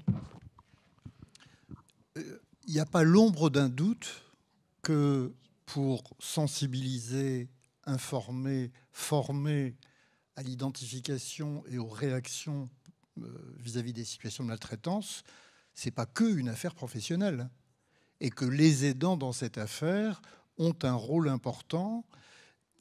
À l'instar des professionnels, sont aussi des personnes qui sont très engagées, très impliquées, et les situations de maltraitance dont elles sont responsables, cette responsabilité est la plupart du temps involontaire. Il y a bien souvent derrière une sous-estimation de la charge d'aide auquel il faut répondre. Il y a une sous-estimation de la charge mentale de l'aide apportée à un proche. Et je pense qu'il y a un véritable effort à faire de sensibilisation et de formation des aidants pour que, le moment venu, ils sachent frapper à la bonne porte et solliciter des aides professionnelles dans des situations où ils sont dépassés. Ça, je suis convaincu de ça. Je voudrais juste faire état d'une expérience. J'ai la chance d'être actif en Seine-Maritime et d'avoir en Seine-Maritime des bons échanges avec la Fédération ADMR de Seine-Maritime. Et on parlait là des difficultés de l'identification, du repérage des situations. Alors, je trouve que l'expérience qui est portée en Seine-Maritime avec le dispositif de domicile renforcé, ça, c'est un bel exemple de démarche professionnelle qui peut justement faire émerger des situations débutantes, qui ne sont pas d'ailleurs et de loin que des situations de maltraitance, mais c'est une façon de repérer que quelque chose ne va pas dans les réponses apportées à une personne et de commencer à se poser la question de qu'est-ce qui se passe et qu'est-ce que je peux faire. Je trouve que c'est une belle piste innovante pour identifier des situations de maltraitance parmi d'autres difficultés. Il y en a bien d'autres, évidemment. Quelqu'un pour répondre sur la déculpabilisation? Moi, je voudrais juste dire sur la question, l'importance aussi des temps de relecture des pratiques professionnelles. Je pense que c'est là aussi, dans ces lieux, je dirais plusieurs, que permettent de trouver les bonnes solutions, de repérer voilà, ce qui ne convient pas. Et bien souvent, il faut le reconnaître, que ces relectures des pratiques professionnelles, du fait de, je dirais, des demandes que l'on reçoit, etc., elles passent un peu à l'as. Et donc, elles ne sont pas faites. Alors que ces temps-là sont pour moi essentiels sur ces questions-là. Bien sûr, allez-y. Juste pour revenir sur la question des aidants, quand je secouais la tête, c'était pour dire non, nous n'avons pas oublié la question des aidants. Pas pour dire il n'y a pas un sujet avec les aidants. Très clairement, et nous l'avons dit à de très nombreuses reprises au Conseil de l'âge, la sursollicitation des aidants, le manque d'aide et de soutien dont ils peuvent bénéficier actuellement, c'est une vraie problématique. Après, on va travailler au premier semestre 2024 sur le sujet de la conjugalité des configurations familiales chez les seniors. Parce qu'il y a des dynamiques parfois très singulières qui peuvent se passer dans des couples effectivement de seniors où l'ancien membre du couple qui était d'une certaine façon violenté par son conjoint, par exemple, quand c'est un homme sur une femme, si le conjoint homme commence à rentrer dans la perte de capacité cognitive ou physique, il peut très bien se trouver dans une situation où il devient maltraité par son ancienne victime, dans un retournement des choses qui est je vais te faire payer ce que tu m'as fait. Et cela existe. Et inversement, il peut y avoir des aidants qui sont très maltraités par la personne aidée, qui d'une certaine façon, par son degré d'exigence parfois, par les plaintes continuelles qu'elle émet sur le fait que personne ne s'occupe d'elle, qu'elle n'est pas bien traitée, etc. On peut avoir des aidants ou des professionnels qui sont dans une sorte de bruit de fond permanent venant de la personne accompagnée qui est « vous ne me traitez pas bien ». Et parfois, ça peut être très infondé d'une certaine façon. Donc, il faut bien prendre en compte, c'est certain, cette question. Et il me semble qu'il y a un élément qui est quand même très important pour essayer de mieux identifier et résoudre, c'est de sortir des huis clos. Enfin, les huis clos familiaux ne sont pas bons. Avoir de l'extérieur qui passe au domicile, c'est une très bonne chose. Ça peut être des bénévoles, de la rupture de l'isolement, ça peut être effectivement de l'aller vers des personnes qu'on pressent un peu enfermées d'une certaine façon dans le domicile.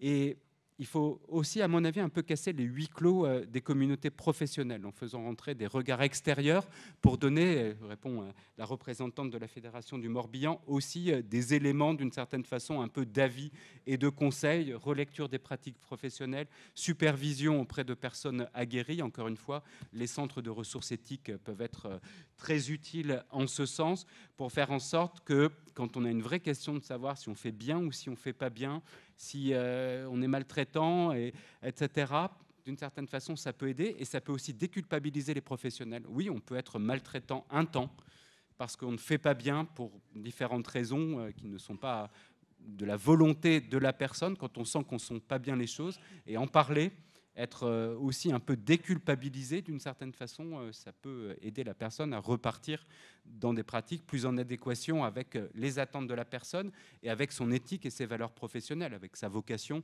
d'aller aider les autres et d'en prendre soin et pas de les brusquer. Merci beaucoup, je retiens la formule « Les huis clos familiaux ne sont pas bons », qui est peut-être le meilleur résumé du film Festen que je n'ai jamais entendu. Voilà. Alors, on va reprendre un temps d'échange avec vous, si vous voulez bien, avant le déjeuner. Mais d'abord, pour donner vraiment de la chair et la matière, je vous propose d'avoir le témoignage de Francesca Michel sur un cas de maltraitance dont vous n'êtes ni l'autrice ni la victime, mais que vous avez pu témoigner. Donc, un petit rappel sur la Fédération des Vosges, et puis je vous laisse nous présenter le cas en question. Moi, je suis Francesca Michel, je suis auxiliaire de vie dans les Vosges depuis 12 ans. Donc là, je vais vous présenter un sujet. Donc c'est un couple de 96 et 94 ans qui vivent encore dans leur maison familiale. Madame est alitée et suivie par le SIAD pour la toilette du matin. Nous, on intervient le matin, le midi, le 13h et le soir. Ils ont un fils qui vient 3 fois par jour. Il s'occupe du repas du soir et donne à manger à sa maman. Avant chaque intervention, pour l'échange et le coucher, pour le monsieur, c'est nous. Suite à une hospitalisation de monsieur, le fils intervient pour nous aider à faire les transferts de son père, car on n'intervient qu'à une seule aide et c'est trop compliqué. Le monsieur tient plus debout sur ses jambes et le fils n'accepte pas. Donc, monsieur a perdu ses facultés à se tenir debout devant son déambulateur. Son fils, qui est dans le déni de voir son père se dégrader, ainsi le menace en disant « Arrête, papa, qu'est-ce qu'il t'arrive ? Qu'est-ce que tu fais là ? C'est n'importe quoi. Arrête ton cirque, tu vas retourner à l'hôpital si tu continues. Arrête de respirer si fort, ferme ta bouche, calme-toi. Regarde dans l'état que tu te mets. » J'étais à côté, j'avais mal pour monsieur, car je voyais qu'il ne le faisait pas exprès. Parfois, je me disais que c'était dû à l'intervention de son fils, qu'il n'appréciait pas, ou parfois peut-être la mienne. Quand il prenait son petit déjeuner, sa main tremblait tellement que la cuillère se vidait avant d'atteindre sa bouche et mouillait son bavoir. Son fils se fâchait en disant « Bon, tu as fini de trembler, sinon je vais être obligé de te donner à manger aussi. » Monsieur a empiré son état. J'étais mal de le voir ainsi et toujours cette impression que le père était gêné devant moi. Monsieur a dû être hospitalisé à nouveau. Le fils a continué d'aller voir son père au moment des repas. Quand celui-ci franchissait la porte de sa chambre de l'hôpital, le père disait « Repars, sinon les infirmières ne vont pas me donner à manger. » En effet, le fils a ce moment pour que les infirmières laissent le père manger seul afin qu'il garde son autonomie quand il rentrerait à son domicile. Il est rentré une journée et réhospitalisé le lendemain et décédé. Le fils a très mal pris le décès de son père. Il a demandé à ce que personne ne dise à sa mère que son mari était décédé. Madame reste donc alitée dans sa maison. Nous intervenons toujours le matin, en plus du SIAD, midi à 13h et le soir, après le repas toujours donné par le fils. Il faut téléphoner à chaque intervention pour donner des nouvelles de la situation de l'état de santé de sa maman. Le fils a demandé à ce que les infirmières ne donnent plus de calmants pour la douleur, car il a constaté que sa maman dormait pendant le repas. Et du coup, elle ne mangeait que très peu. Alors que les calmants la soulageaient pendant l'échange, car madame faisait des grimaces. Mon ressenti, ça me faisait mal de voir monsieur dans ces états de panique, de mal-être. Le fils n'avait pas de patience et était dans le déni devant l'état de santé de ses parents. Mon avis, je pense que le fils était trop présent chez ses parents pendant que nous, on faisait notre intervention. Il ne nous faisait pas assez confiance. Tout le monde aimerait avoir un fils qui s'occupe des parents, mais pas trop non plus. Et surtout, nous laisser faire. On accepte les conseils, mais quand on connaît son métier et que la personne ne connaît pas, on a un peu de mal. Les actions, quand il y a conflit, ce n'est pas facile d'intervenir. Nous ne sommes pas de la famille, juste aidants. Où est notre position à ce moment-là? Trouver une parole ou un geste pour adoucir l'agressivité verbale entre les deux. Proposer notre aide tout en expliquant que l'on n'en prend pas la place de personne, mais que des fois, les parents préfèrent que ce ne soient pas les enfants qui interviennent. C'est notre métier à s'occuper des personnes âgées afin qu'elles puissent rester le plus longtemps à leur domicile. Remonter les informations à notre hiérarchie, ne pas garder pour soi. Celle-ci avisera et peut avertir le CLIC, ou pôle d'autonomie, ou pôle Info Senior.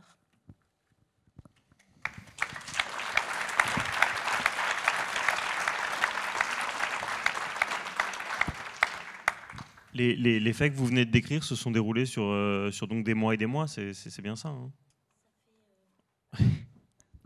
Ça fait 4 mois. Et pendant les 4 mois, quand vous voyez au quotidien le fils faire ce que vous avez décrit, on comprend, et vous êtes revenu sur les raisons qui fait que vous ne pouvez pas aller lui dire directement, mais est-ce que vous avez pensé qu'il y avait un tiers qui aurait pu vous aider et peut-être aller le voir lui, ou est-ce que vous étiez dans une espèce d'impasse? Au niveau de notre association, ils sont intervenus plusieurs fois, mais ils ne voulaient rien entendre. Rien entendre. Qu'est-ce que vous pensez du cas qui vient de nous être présenté, Pierre? On est très bien équipés ici.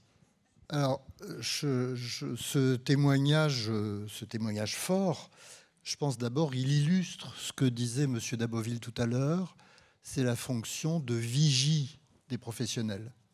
Cet œil qui est à la fois bienveillant, mais avec un peu de recul et de mise en perspective, qui voit que quelque chose ne va pas.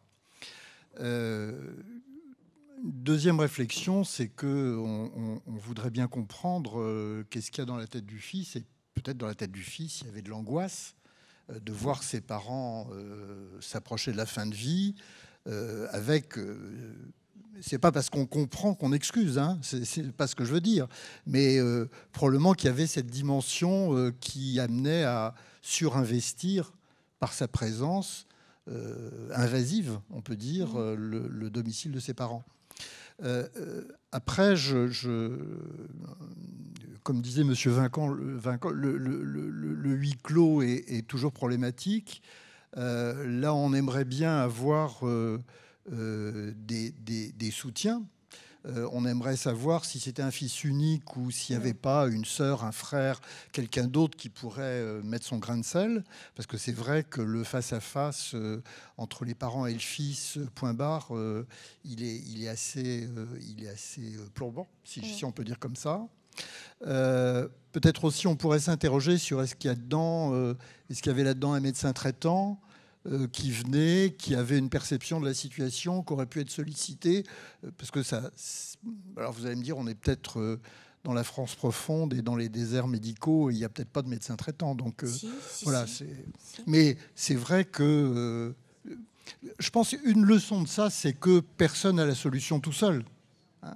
Et il y a besoin de mobiliser des acteurs civils ou professionnels pour arriver à faire évoluer une situation. Donc il y avait un médecin traitant, c'est ce que vous dites. Il y avait un médecin traitant, oui. Oui, vous avez fait du Vosges bashing gratuit. Ce n'est pas un dessin. Alors c'était juste histoire de détendre un peu parce qu'effectivement le témoignage était lourd. Thierry, quand vous entendez ça, évidemment, c'est compliqué pour les salariés avec qui vous travaillez au quotidien. Donc votre réaction en tant qu'employeur? Oui, d'abord le témoignage extrêmement fort. Qui malheureusement beaucoup d'autres salariés vivent ces situations-là. Je pense que ce qui est très important, c'est surtout de ne pas garder pour soi ces questions, c'est de parler, c'est de pouvoir échanger. Et donc nous, on a une responsabilité énorme. Quelles sont, je dirais, notre disponibilité au niveau des salariés d'encadrement, au niveau des bénévoles. Et c'est pour ça que je pense que ce qui est extrêmement important, c'est qu'on soit formé pour pouvoir, je dirais, échanger avec vous quand vous vivez des situations comme celle-là. Qu'on soit, c'est aussi une question de direction, parce que il n'y a pas de, on n'a pas toutes les solutions. On voit bien, c'est ce que vous avez vécu, ce que vous vivez est extrêmement compliqué. Mais de pouvoir porter et collectivement essayer de trouver des solutions, quitte à avoir des personnes extérieures aussi. Ça a été dit par Jean-Philippe Lacan, qui peuvent aider à apporter, je dirais, des bouts de solution, parce que je ne pense pas qu'il y ait de solution. Voilà, mais des bouts de solution et de voir comment vous pouvez... Donc c'est une responsabilité vraiment vis-à-vis des employeurs qui est très importante vis-à-vis de vous. Et je redis, la question de la formation, je pense qu'on a des progrès. Moi, je le dis très, très simplement. Je pense qu'on a des progrès à faire sur cette question-là.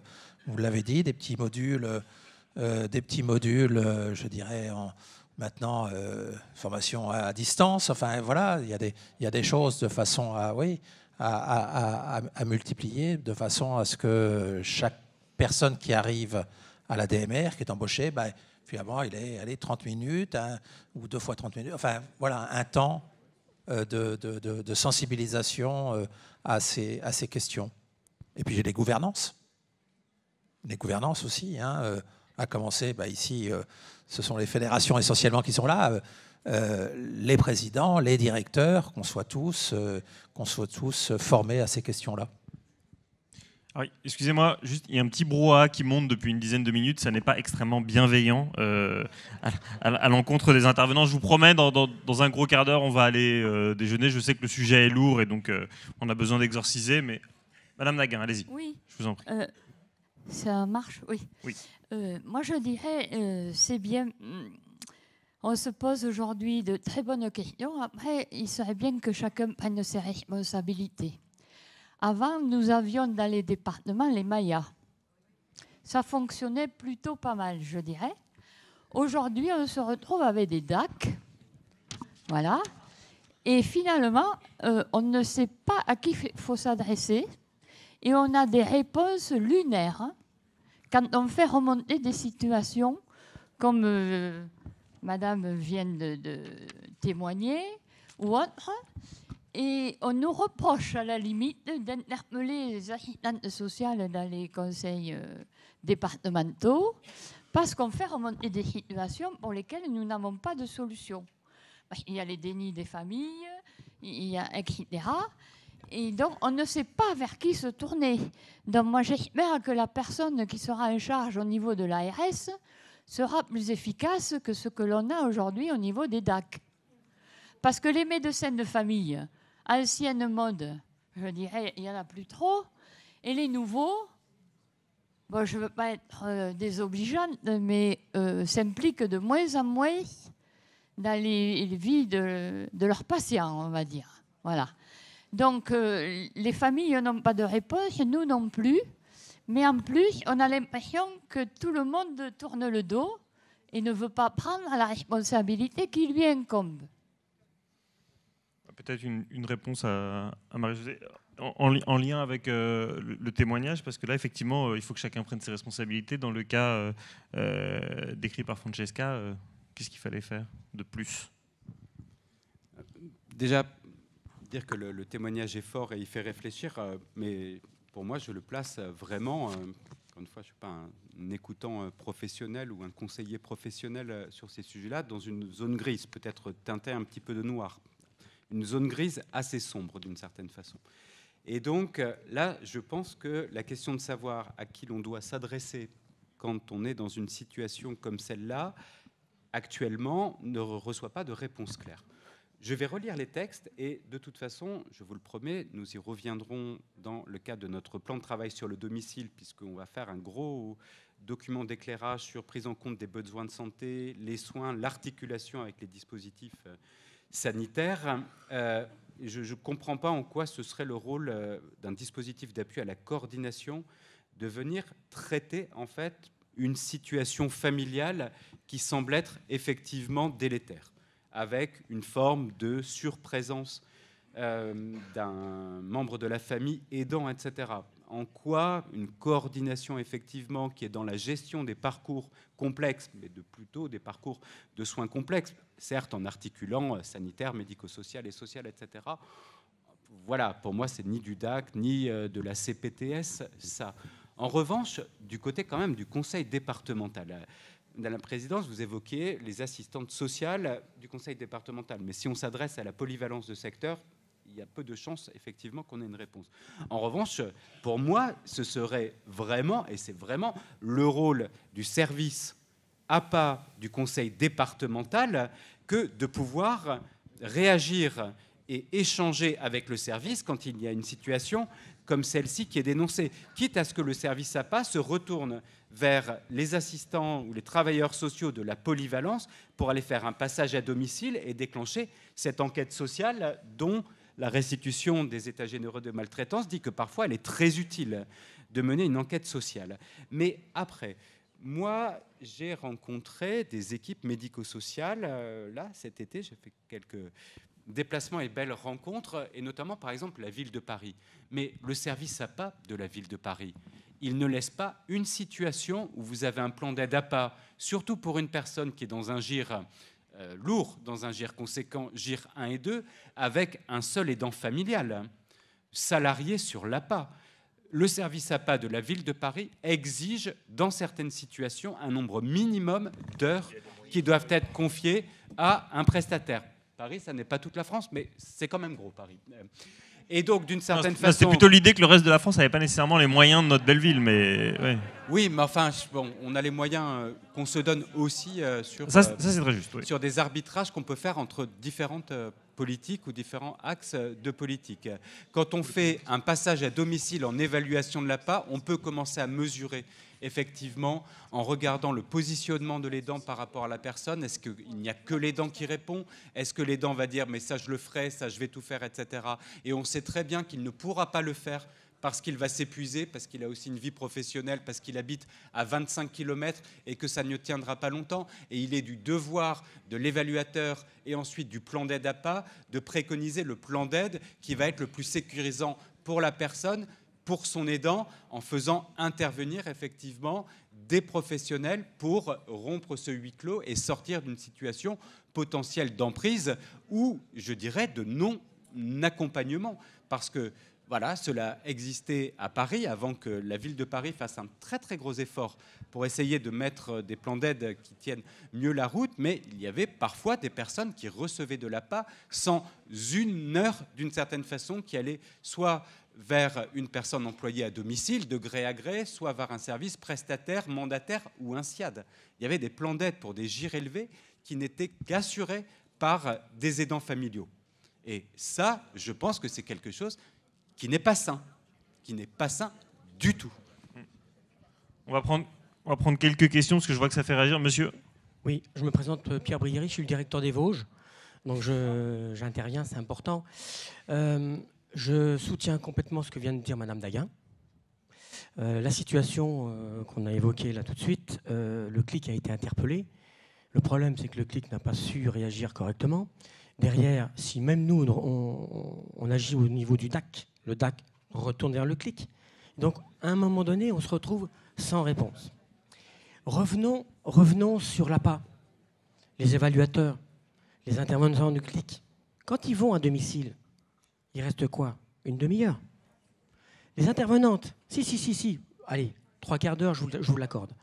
Les intervenantes sont là tous les jours, connaissent les gens parfaitement. Quand l'intervenant du CLIC ou l'évaluateur de l'APA se déplace à domicile, combien de fois les personnes ne s'expriment pas complètement sur ce qu'elles vivent? Combien de fois on aimerait bien que les évaluateurs nous contactent pour qu'on leur exprime ce qui se passe réellement à domicile, pour que leur évaluation soit plus ajustée?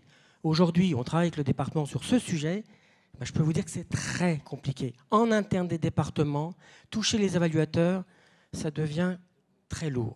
Donc si vous voulez, la réalité, elle est que ce qu'on peut faire remonter, c'est difficile à mesurer même si vous y allez.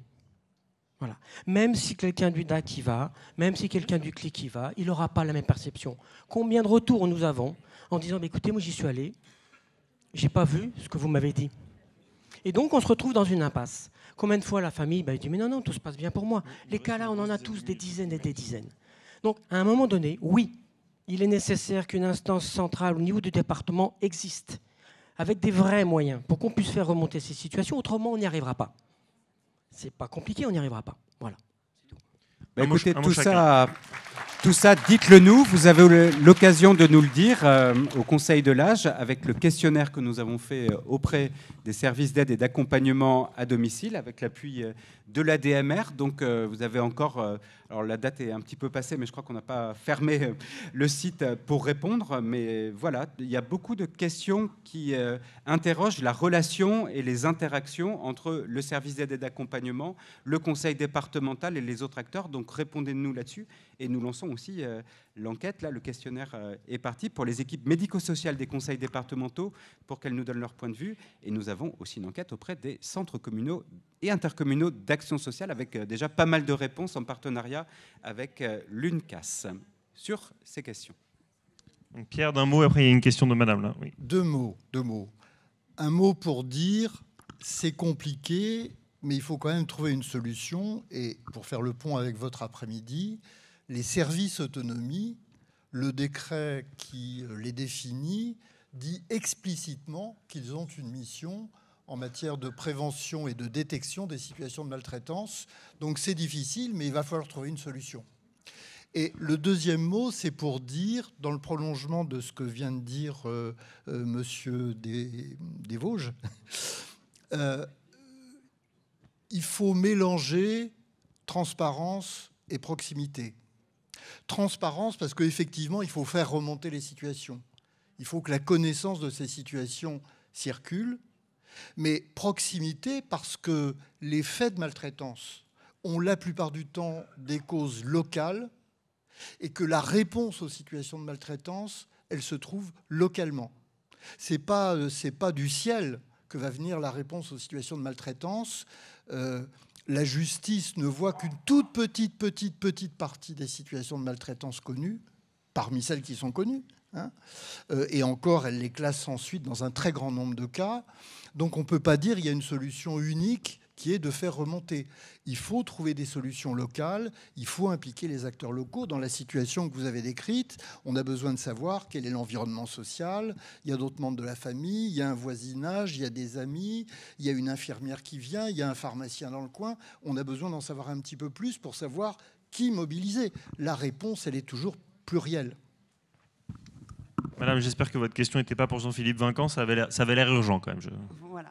Excusez. Madame Pochet, présidente de la Fédération 49, je crois que nos aides à domicile, elles sont les yeux et les oreilles du domicile. Donc il faut qu'elles aient du temps de concertation qui soit conséquent, et pas seulement dans les services, dans le nouveau service autonomie, mais dans l'ensemble des services, parce que ça commence par ça. Ça commence aussi dans le bien-être au travail, parce que déjà de pouvoir exprimer ces situations-là et prendre du recul avec ses collègues, c'est fondamental. Donc ce temps-là, il est fondamental. La deuxième chose, c'est qu'on a vu apparaître depuis plus de 10 ans des tas de microstructures. Nous, ça nous arrive de prendre des relais sur ces microstructures. On découvre des choses. Comment, dans une microstructure, on peut porter ce sujet-là? C'est une vraie question. Et je vous invite à aller regarder dans les microstructures comment ça se passe. Thierry, peut-être là-dessus.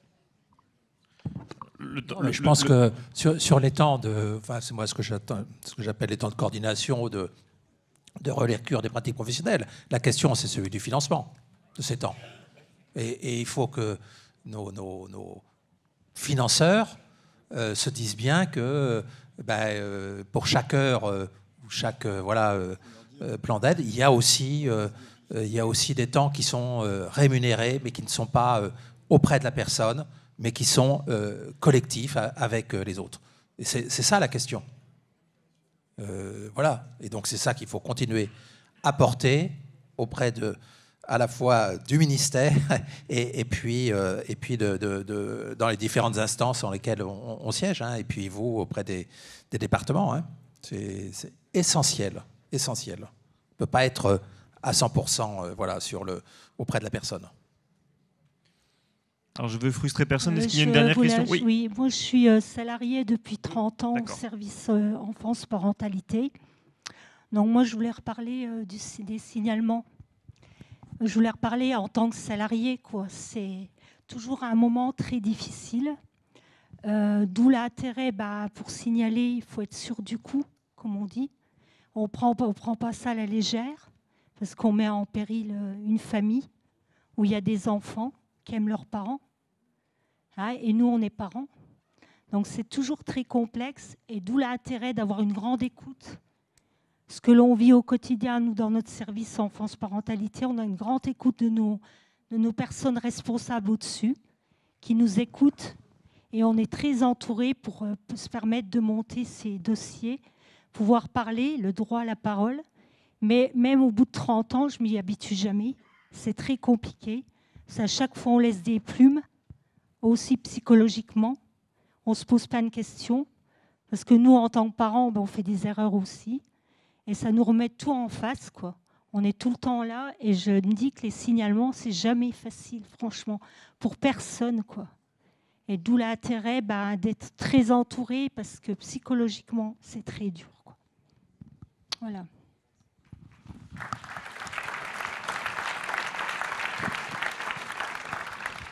Allez-y. Oui, je suis le président de la Fédération de la Moselle. Pour moi, une des plus grandes maltraitances, je dirais même une des plus grandes violences qui peut exister, c'est l'isolement des personnes âgées. On a tourné autour d'un tas de bribes de solutions en passant effectivement par de la présence au domicile des gens. Personnes isolées, il n'y a personne qui y va. Il y a une sorte de chape de plomb sur ces gens-là. Alors, je sais, j'ai pas de solution, hein, mais je suis en train d'expérimenter. Je suis élu local. Je suis en train d'expérimenter dans ma commune de 7000 habitants. Vous savez qu'il y a, quand vous passez maintenant dans les villes, des magnifiques panneaux où il y a marqué « Voisins vigilants ». Alors cela, ça marche bien. On vous appelle. Tiens, il y a une camionnette blanche qui circule avec des gens un petit peu basanés à l'intérieur. Ça serait peut-être temps d'aller voir, messieurs et mesdames de la police, qu'est-ce qui se passe. Je rêverais, et je vais à mon tout petit niveau 1, essayer de mettre en place ce qu'on appelle, et là je rejoins complètement le secrétaire général de l'ADMR, la notion de voisin bienveillant.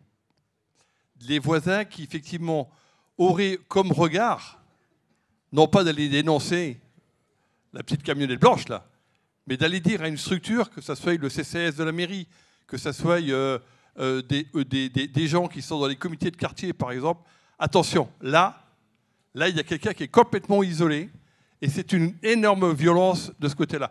Ensuite, effectivement, c'est que la personne qui a été alertée puisse trouver des solutions et mettre quelqu'un en place de ces violences.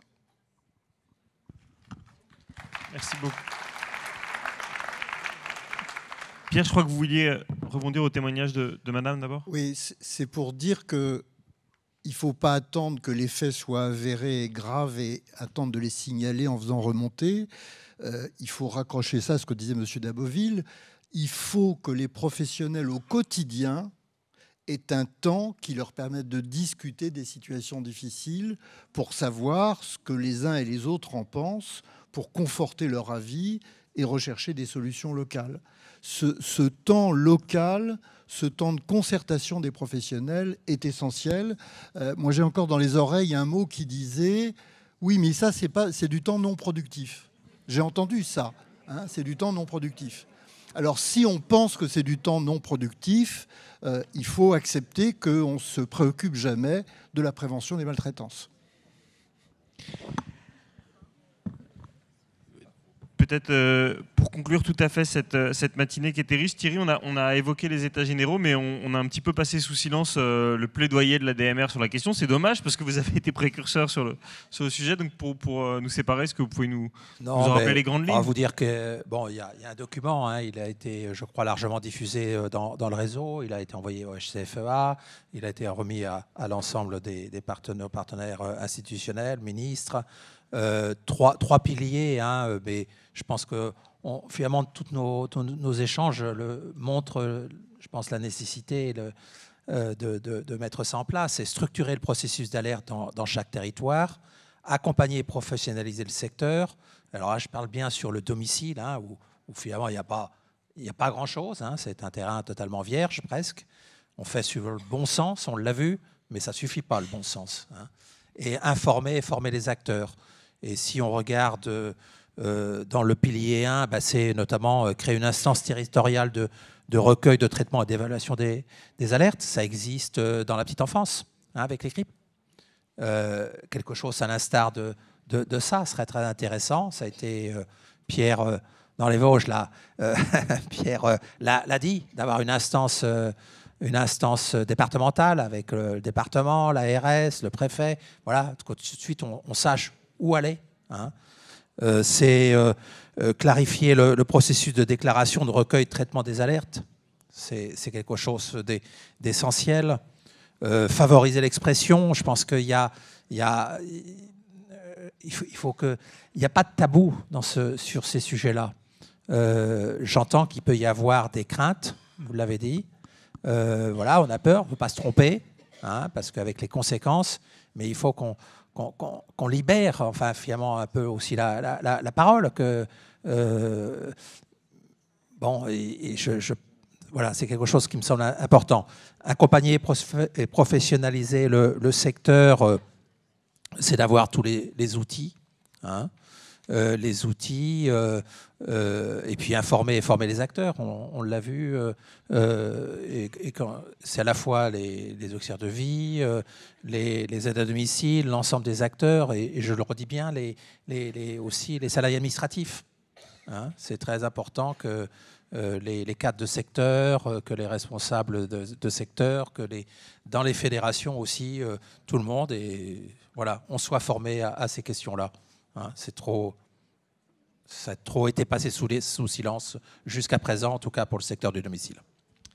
Merci infiniment. Francesca, merci d'être venue des Vosges. Messieurs, merci beaucoup pour votre présence. On peut les applaudir, tout à fait. Merci Madame la Présidente.